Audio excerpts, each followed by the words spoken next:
ప్రియమైన సహోదరుని సహోదరులారా, ఇజ్రాయెల్ ప్రజలతో దేవుడు మాట్లాడుతూ ఒక ఆదరణకరమైన మాటను వారికి ఇస్తున్నాడు. మలాకీ గ్రంథం 4వ అధ్యాయం 2వ వచనములో ఈ మాటను మనం చూద్దాం. అయితే నా నామమందు భయభక్తులు గలవారగు మీకు నీతి సూర్యుడు ఉదయించును, అతని రెక్కలు ఆరోగ్యము కలుగుచేయును గనుక మీరు బయలుదేరి క్రొవ్విన దూడలు గంతులు వేయినట్లు గంతులు వేయుదురు. క్రీస్తు పూర్వము ఇంచుమించు 400 సంవత్సరాల కాలంలో మలాకీ భక్తుని ద్వారా ఇజ్రాయెల్ ప్రజలకు ఈ వాగ్దానాన్ని చేస్తున్నాడు. నా యందు భయభక్తులు కలిగిన మీకు నీతి సూర్యుడు ఉదయించును అని దేవుడు సంబోధించాడు. నీతి సూర్యుడు ఉదయిస్తాడు అని చెప్తున్నాడు. ఎందుకు ఈ మాట చెప్తున్నాడంటే, ఇజ్రాయేలు అప్పటికి అన్ని విధాలా నలగగొట్టబడి శ్రమపడి నిరీక్షణను కోల్పోయిన రోజులవి. అషూరు చెరలోను బబులోను చెరలోను నలిగిపోయి అప్పుడప్పుడే వాళ్ళు అందంగా కట్టబడి తమ జీవితాలను మళ్ళీ ప్రారంభించుకున్న దినాలు, తమ జీవితంలో ఆనందం నెలకొల్పబడిన దినాలు. ఆ దినాలలో ఒక మంచి వాగ్దానమును దేవుడిస్తున్నాడు. మీ జీవితాలలో నీతి సూర్యుడు ఉదయించును. నీతి సూర్యుడు ఎవరు అంటే మనకు తెలుసు, యేసు క్రీస్తు ప్రభుల వారు. నీతి సూర్యుడు అని ఎందుకు సంబోధించారంటే, ఆదికాండం 1వ అధ్యాయంలో సూర్య చంద్ర నక్షత్రములను కలుగు చేశాడు. వెలుగును చీకటిని వేరుపరచునట్లు భూమి మీద వెలిగించుటకు సూర్యుడిని కలుగు చేశాడు. కాబట్టి భూమి మీద ఉన్న మనందరికీ వెలుగు ఎక్కడి నుండి వస్తుందంటే సూర్యుని నుండి వస్తుంది. అదే మాట యోహాను భక్తుడు ఏమన్నాడంటే, నిజమైన వెలుగుండెను, అది లోకములోనికి వచ్చుచు ప్రతి మనిషిని వెలిగించుచున్నది. అంటే సూర్యుడు తాత్కాలికము, సూర్యుని నుండి వచ్చే వెలుగు తాత్కాలికము, కానీ నిజమైన వెలుగు ఉంటుంది. కాబట్టి ఆ వెలుగు మిమ్మల్ని వెలిగిస్తుంది అని చెబుతూ ఆ వెలుగునకు ఏమని పెట్టాడంటే నీతి సూర్యుడు అని పేరు పెట్టాడు. నీతి సూర్యుడును మీకు ఇస్తాను. ఆయన వచ్చి ఏం చేస్తాడు? మీకు నీతిని ఇస్తాడు.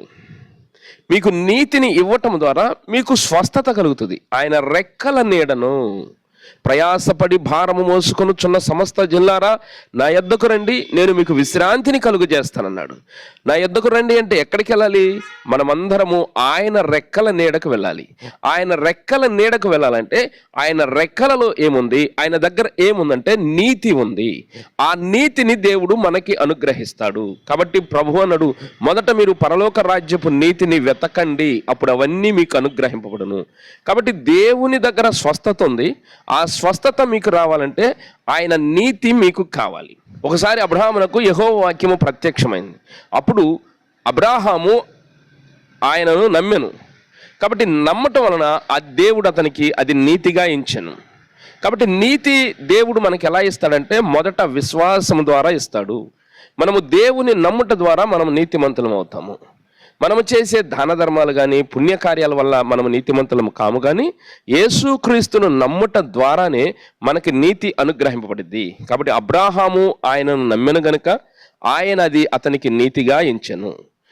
రోమాపత్రికలో 5:9 పౌలు ఏమంటే, కాబట్టి క్రీస్తు యేసు రక్తము ద్వారా కడగబడి ఆయన ద్వారా వచ్చే ఉగ్రత నుండి తప్పించబడదాం, నీతిమంతులముగా తీర్చిదిద్దబడదాం. కాబట్టి క్రీస్తు రక్తము ద్వారా నీతి మనకు అనుగ్రహింపడింది. కాబట్టి నీతి ఆయన ఎలాగిస్తాడు? 1 విశ్వాసం ద్వారా ఇస్తాడు, 2 ఆయన రక్తం ద్వారా కడుగుతాడు. ఇప్పుడు మనం నీతిమంతులమయ్యాము కనుక నీతిమంతులమైన మనకు ఇప్పుడు స్వస్థత మనకి అనుగ్రహించబడుతుంది. ఈ నీతిని గురించి కీర్తనల గ్రంథంలో ఏం చెప్పాడో చూద్దాం. కృపా సత్యములు కలుసుకున్నవి, నీతి సమాధానములు ఒకదానికొకటి ముద్దు పెట్టుకున్నవి. కాబట్టి దేవుని యొక్క ప్రణాళికలో భాగంగానే నీతి యేసుక్రీస్తు ఈ లోకంలోనికి వచ్చాడు. ఆయన మన దగ్గరకు వచ్చి ఆయన తన గురించి ప్రకటించుకుని మనకు నమ్మిక కలిగజేసి తద్వారా క్రీస్తు రక్తముతో మనలను నీతిమంతులుగా తీర్చిదిద్దుతున్నాడు. ఒకసారి యేసు ప్రభువారు కపెర్నహూము అనే గ్రామానికి వెళ్ళాడు. అక్కడ ఒక ఇంట్లో ప్రార్థన జరుగుతుంది. ఆ ప్రార్థనకు అనేక మంది వచ్చారు. అప్పుడు ఆ గృహమంతా నిండిపోయింది. యేసు ప్రభువారు గృహం మధ్యలో ఉన్నాడు. యేసు ప్రభువారు ఇంటిలో ఉన్నాడు. ఆ ఇంటి నిండా జనం ఉన్నారు, పంచలో జనం ఉన్నారు. నిండిపోయి యేసు ప్రభువారు చెప్పే మాటలు వింటున్నాడు. అదే గ్రామంలో కొంతమంది, ఒక 4 యవ్వనస్తులు ఒక మంచం మీద ఒక ఆయనను పరన్ను పెట్టుకుని ఆ స్థలమునకు తీసుకొచ్చారు. వారు లోపలున్న యేసు ప్రభు దగ్గరికి వెళ్ళటానికి స్థలము లేకపోవటం వల్ల అదంతా ప్రజలందరూ నిండిపోయి ఉండుట చేత యేసు ప్రభు వారు ఉన్న ప్లేస్కి సరిగ్గా పై భాగంలో ఆ ఇంటి పైకప్పులు ఊడదీసి ఆ మంచము మీద ఉన్న ఆయనను మంచమునకు కట్టి అలాగా ఆ ఇంటిలోకి దింపారు. ఆ దింపుతున్న వారి విశ్వాసమును ప్రభువు చూశాడు. వారి విశ్వాసమును చూసి ఆ వ్యక్తితో అంటున్నాడు, కుమారుడా, నీ పాపములు క్షమించబడని నీ పరపెత్తుకుని నడవమని చెప్పాడు. ఆ నలుగురి యొక్క విశ్వాసము, అతను చేసిన పాపమునకు కలిగిన క్షమాపణ, దానివల్ల అతనికి స్వస్థత కలిగింది. మలాకీ గ్రంథంలో ఏమంటున్నాడంటే, గనుక మీరు బయలుదేరి క్రొవ్విన దూడలు గంతులు వేయినట్లు గంతులు వేయుదురు. దేవుడు, ఆ నీతి సూర్యుడు మీకు ఇచ్చే ఆరోగ్యం ఎలాంటిదంటే గంతులు వేస్తారు. క్రొవ్విన దూడలు గంతులు వేసినట్లు గంతులు వేస్తారు. అంతటి ఆరోగ్యమును మీకు ఇస్తాడు. కాబట్టి ఆయన హస్తపు నీడకు వచ్చి ఆయన యందు విశ్వాసం ఉంచి ఆయనను వేడుకొని మీకు కలిగిన వ్యాధులను, బాధలను, రోగములను ఆయన చేత స్వస్థపరచబడమని ప్రభు పేరట మనవి చేస్తున్నాను. ఇట్టి మాటలు మీ వినికిడులో దీవించబడునుగాక.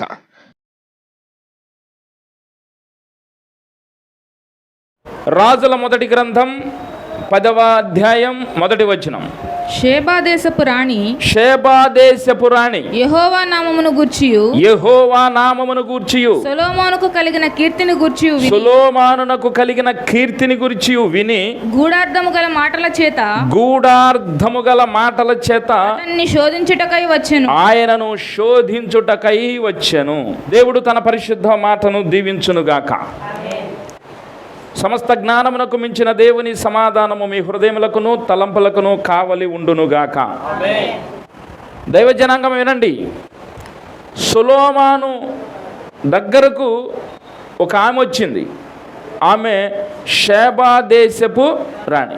ఎందుకు వచ్చిందంటే ఆమె 2 మాటలు వింది. ఒకటి, యెహోవా దేవుని గురించి వింది.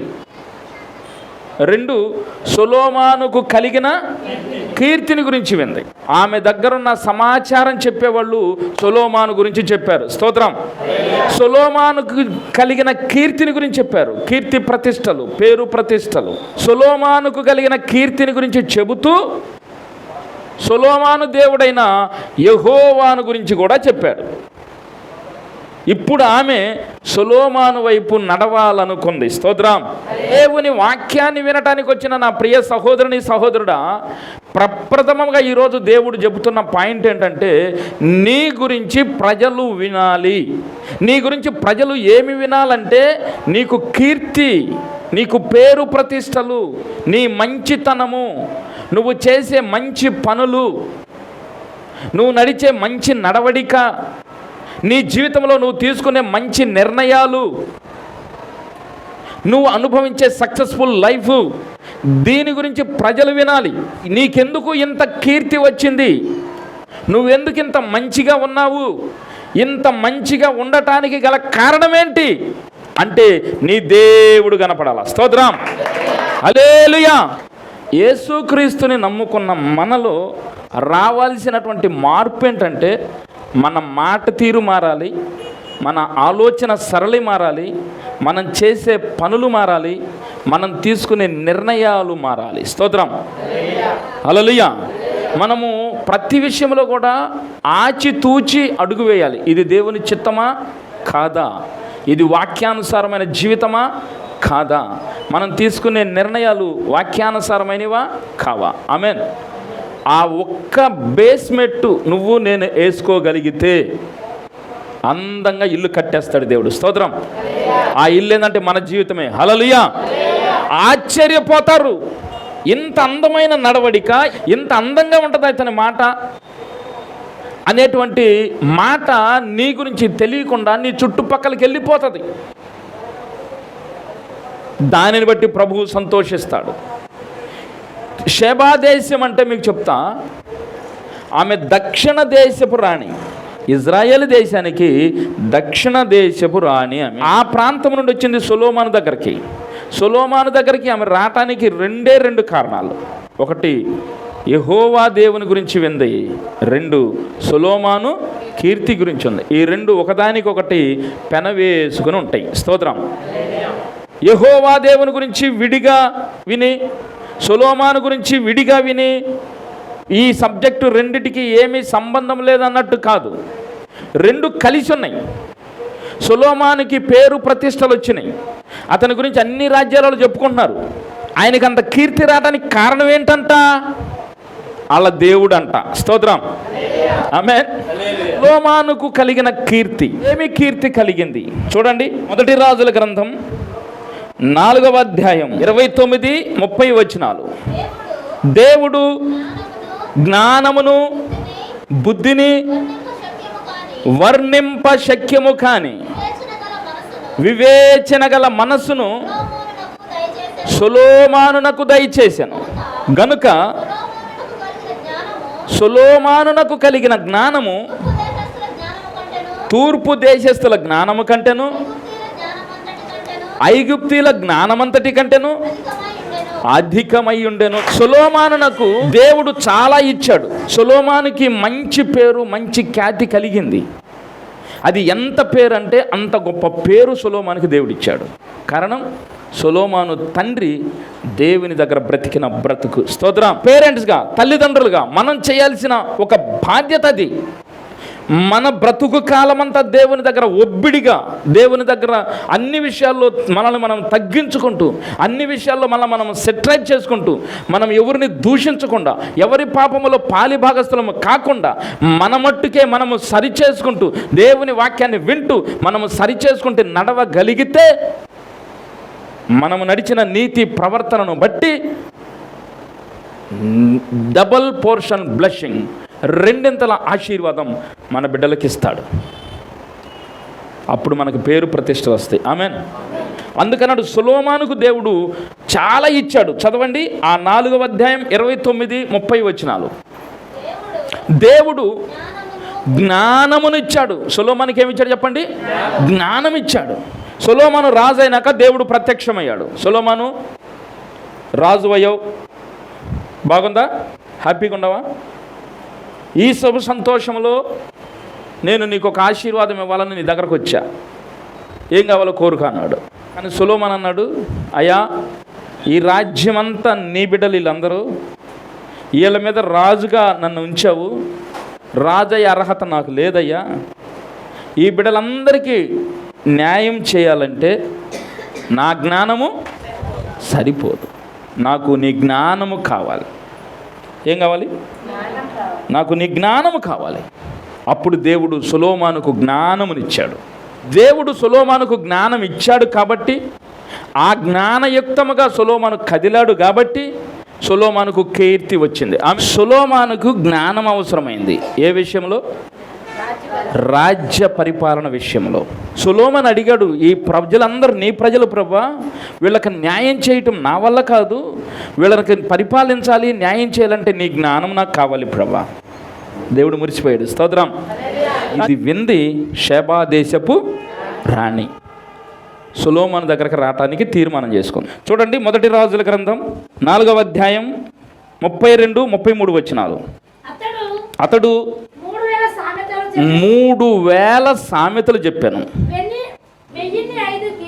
1005 కీర్తనలు రచించాను, మరియు లెబానులో నుండు దేవదారు వృక్షమునే గాని గోడలలో నుండి మొలుచు హిస్సోపు మొక్కనే గాని చెట్లన్నిటినీ గూర్చి అతడు రాసెను, మరియు మృగములు, పక్షులు, ప్రాకు జంతువులు, జలచరములు అన్ని వాటినన్నిటిని గురించి అతడు రాశాడు. ఈ మాట మీకేమర్థమైంది? సొలొమోను గురించి చెప్తున్నాడు. ఈ వాక్యము సొలొమోనులో ఉన్న టాలెంట్ గురించి చెప్తున్నాడు. విడిగా చదువుకుందామా? అతడు దేని గురించి ఏం చెప్పాడు? 3000 సామెతలు చెప్పాడు. లోకంలో సామెతలు ఉన్నాయా? వేస్తాం కదా సామెతలు. సామెతలు వేయకుండా మాట్లాడిన వాళ్ళు బోడు మంది ఉంటారు. ప్రతి మాటకి సామెత వేస్తారు. సామెతలు అనే ఒక గ్రంథం ఉంటుంది బైబిల్లో. ఆ సామెతలు 31 అధ్యాయాలు ఉంటే ఆ సామెతలన్నీ రాసింది సొలొమోనే. ఒక మాట చెప్తా, 2 తల్లులు ఒక బిడ్డను తీసుకొచ్చి రాజు దగ్గరకు వచ్చారు. నా బిడ్డ అంటే నా బిడ్డ, నా బిడ్డ అంటే నా బిడ్డ అని 2 పోటీ పడుతున్నారు. రాజు దగ్గరకు వచ్చారు. ఇంకొంచెం లోతు చెప్పాలంటే వాళ్ళు రాజు దగ్గరకు వచ్చారంటే అన్ని పంచాయతీలు అయిపోయినాయి. గ్రామంలో పంచాయతీ అయిపోయింది, పెద్దలు తీర్చలేకపోయారు. న్యాయాధిపతులు ఉంటారు, వాళ్ళు తీర్చలేకపోయారు. వీళ్ళ కాకపోతే రాజ్యంలో అతిపెద్ద సమస్యగా అది తయారైతే అది రాజు దృష్టికి వచ్చింది. అప్పుడు సొలొమోను ఏమన్నాడు, వీళ్ళకిట్ట కాదురా అబ్బాయి, ఒక కత్తెత్తురండి అన్నాడు. కత్తెత్తుకొచ్చి ఆ బాబుని సగానికి నరుకుతా, చెరో సగం తీసుకున్నాను. అది మనోళ్ళు ఏం చెప్పారు, అది అక్బర్ బీర్బల్ కథ అని చెప్పారు. క్రీస్తు పూర్వం 950 ఆ సంవత్సరంలో జరిగిన సంఘటన అది ఎత్తి ఇంకొకళ్ళు చెప్తున్నారు. సొలొమోనులో ఇంత జ్ఞానం వచ్చింది అంటే సొలొమోను యొక్క టాలెంటు 3000 సామెతలు, 1005 కీర్తనలు. కీర్తనలు అంటే పాటలు. 1005 పాటలు రాసినట్టు దేవుడి మీద. పురంధరదాస్ అని ఒక ఆయన ఉండేవాడు, మన భారతదేశానికి చెందిన ఆయనే. ఆయన నమ్ముకున్న దేవుని మీద పాటలు పాడటం మొదట ప్రారంభించాడంట మన భారతదేశంలో. పురంధరదాస్ సంగీతం పుట్టింది అక్కడ. ఆయన దేవునికి తన్మయం చెంది పాటల రూపంలో పాడుకోవటం మొదలైశారంట. అక్కడి నుంచి మొదలయ్యి కొంతమంది మారి, తర్వాత త్యాగరాజు కీర్తనలు అట్లా మారి, అన్నమయ్య కీర్తనలు మారి భక్తి సంబంధించిన కీర్తనలు వచ్చినాయి. 1005 కీర్తనలు సొలొమోను రచించాడు. 3000 సామెతలు సొలొమోను. ఈ 2 సొలొమోనుకున్న టాలెంట్. ఇంకోటి ఏం చెప్పాడు చెప్పండి, లెబనోనులో ఉన్న దేవదారు వృక్షము గురించి, అంటే దేవదారు మొక్క, దేవదారు చెట్టు గురించి చెప్పాడు. ఇంకోటి ఏం చెప్పండి, గోడలో మొలిచే హిస్సోపు మొక్కను గురించి చెప్పాడు. ఇంకా దేని గురించి అండి, చెట్లన్నిటి గురించి చెప్పాడు. అంటే సొలొమోను చెప్పాడంటే ఆయన చెప్పాడు కాబట్టి సక్సెస్ అని కాదు. ఆయన చెప్పాడు అంటే ఆ రోజుల్లో ఉన్న జ్ఞానులందరూ, ఆ రోజుల్లో ఉన్న చదువుకున్న స్కాలర్స్ అందరూ దానికి ఆమోదం చెప్పాలి. స్తోత్రం. ప్రయోగాత్మకంగా దాని మీద ప్రయోగం చేసి దాని గురించి చెప్పాడు.